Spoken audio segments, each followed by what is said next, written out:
नमस्कार, मी प्रतीक्षा. DNA मराठीमध्ये आपलं स्वागत. शेवगाव तालुक्यातील बोधेगाव या ठिकाणी मंगळवार दिनांक 22 एप्रिल रोजी राष्ट्रवादी काँग्रेस शरदचंद्र पवार गटाचे युवकचे प्रदेशाध्यक्ष मेहबूबभाई शेख यांनी राष्ट्रवादी काँग्रेस शरदचंद्र पवार गटाचे प्रदेश सरचिटणीस तथा बोधेगावचे माजी ग्रामपंचायत सदस्य फिरोजबाई पठाण यांच्या निवासस्थानी भेट देऊन कार्यकर्त्यांशी संवाद साधला.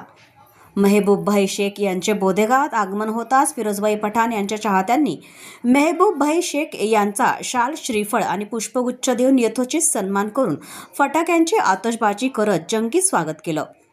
यावेळी मातंग समाजाचे युवा नेते, सामाजिक कार्यकर्ते बन्सीभाऊ मिसाळ, मुस्ताक शेख, कयूब शेख, आयुब बागवान, युवा नेते बाळासाहेब भोंगळे, पवन मिसाळ यांच्यासह कार्यकर्ते मोठ्या संख्येने उपस्थित होते. प्रतिनिधी इसाक शेख, DNA मराठी, शेवगाव.